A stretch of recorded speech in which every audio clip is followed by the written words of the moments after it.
এই ভিতরের অংশ। এইটা হচ্ছে মাঝখানের জায়গা আর কি।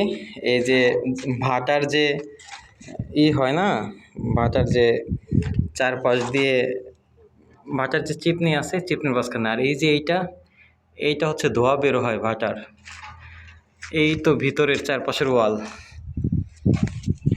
এইটা হচ্ছে এক পাশের অংশ, মানে নতুন প্যাটার্নে তৈরি হয়েছে। আগে তো ছিল মনে করেন যে আগে ছিল হচ্ছে আপনার গাছ, বিভিন্ন রকম গাছ দিয়ে হচ্ছে ইট পোড়াতো আর কি, তৈরি করার পরে পোড়ানো হতো। তো এখন হচ্ছে সেই আগের প্যাটার্নটা, প্রাচীরটা ভেঙে দিয়ে, চারপাশের ওয়াল ভেঙে দিয়ে নতুন করে করা হচ্ছে আপনার কয়লা দিয়ে হচ্ছে ইটটা পোড়ানো হবে, সেই প্যাটার্ন তৈরি হচ্ছে নতুন করে, সেটা করা হচ্ছে। আর আমি যেখানে দাঁড়িয়ে কথা বলছি সেটা হচ্ছে যে ভাটার মাঝখানে যে থাকে না, ধোয়া বের হয় চিপনি, সে চিপনির মাঝখানে আছি। তো এই হচ্ছে এখান দিয়ে ধোয়া বের হবে। আর এই হলো এক পাশের প্যাটার্ন, এই অবস্থা।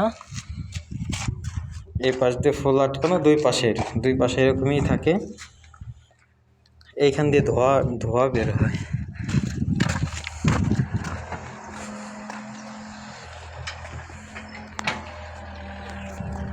এই চারপাশে যেরকম ওয়াল ছিল এটা ভেঙে দিয়ে নতুন করে ডিজাইন।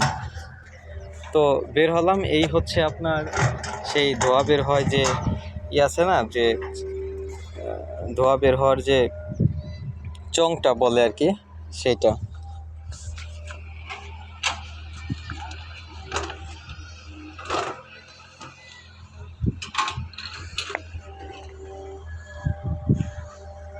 কি সিস্টেম না, লেআউট সিস্টেম, এটা এরকমই দেখা যায়। কিন্তু আর এই যে এই পাশ দিয়ে টোটাল ইট সাজানো হয়, মানে কাঁচা ইটগুলো সাজানো হয়। আর এইখান দিয়ে কয়লা দেওয়া হয়, আগুন ধরানো হয়, পরবর্তীতে সব ইট হয়ে যায়। এই হচ্ছে সিস্টেম।